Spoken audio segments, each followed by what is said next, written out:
What's up, guys? Welcome to X-Treme Rundown, the third episode and the reinstatement of the series X-Treme Rundown. So I hope you guys enjoyed the past two episodes. They were very deeply intense with the conversation, and I know you guys were very interested in the episode. So I'm definitely happy with the outcome of those episodes. So that's why I brought back the series, because it was an awesome way to interact with you guys and discuss, like topics about wrestling, about the WWE, replica belts, and all that good stuff. So be sure to, if you have any questions about anything, just be sure to leave a comment down in the comments box or send me a message. I'll be more than happy to answer any one of your questions. So next thing, let's go. We'll first start out with last week's episode. I also stated that last week I was holding a contest where you guys can create an intro for X-Treme Rundown.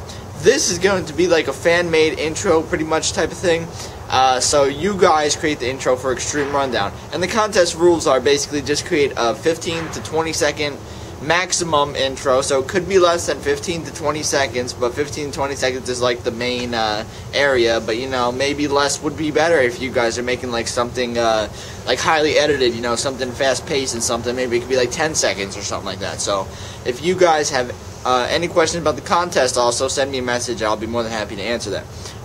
It's probably gonna last maybe another 3 to 4 weeks, the contest, so be sure to submit an intro to the last episode of X-Treme Rundown, which is titled The Miz Ringside Fest. Actually, I think it's titled The Miz Contest Intro and something else. So it's the second episode of X-Treme Rundown since the series restarted. So be sure to leave an intro response if you guys want to be featured on X-Treme Rundown. You can have your intro featured, and you can have your link down in the description down below of every single X-Treme Rundown episode that the intro is used for, which is going to be used for a really long time. So you guys can do that as well. And you get a spot in my other channels box as well on Dark and Gate 09. So it's pretty much, you get a lot of publicity. I can never say that word, but you get a lot of publicity from doing that. So I hope you guys will take part in that contest. It's going to be a lot of fun, and I know it's going to be awesome to have Radiator created intro for X-Treme Rundown, so that's going to be awesome.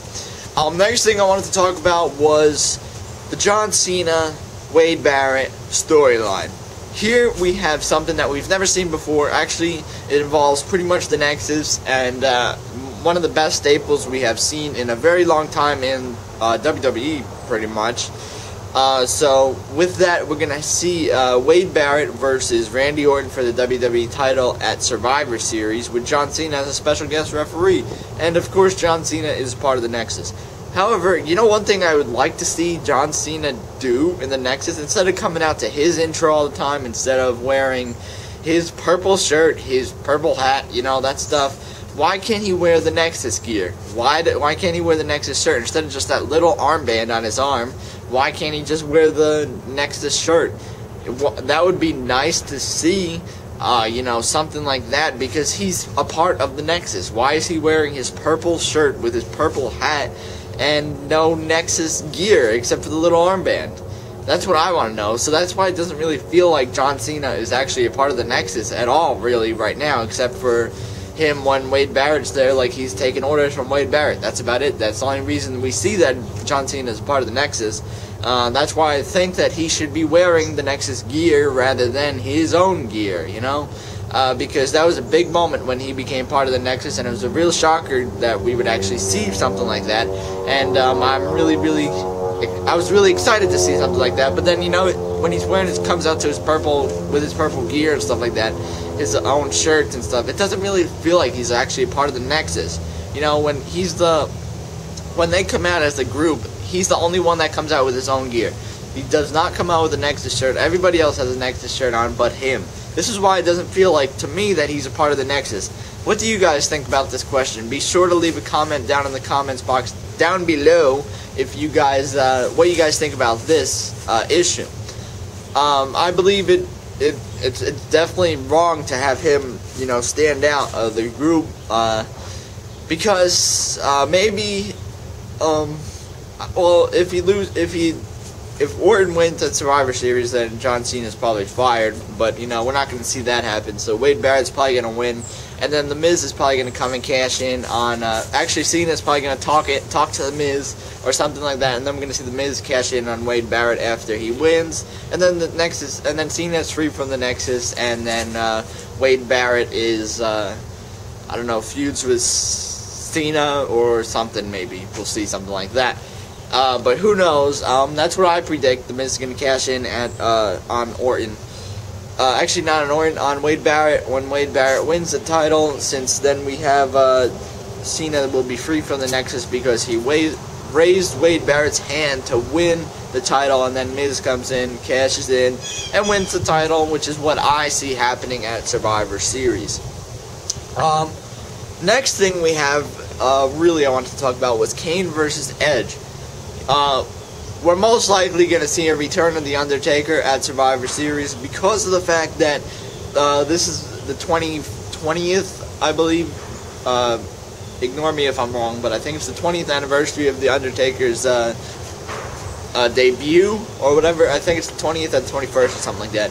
But this is where he debuted it at Survivor Series and 20 years ago. So we're going to see The Undertaker return from the Buried Alive match at the last pay-per-view, and we are going to see him win the title somehow at Survivor Series. This is what's going to happen. This is what I know is going to happen because it just doesn't seem right to have Kane and Edge, you know, who don't really have much feuding time to do because, you know, it just seems weird to have that happen. You know, Edge win the title against Kane when The Undertaker couldn't beat Kane to win the title.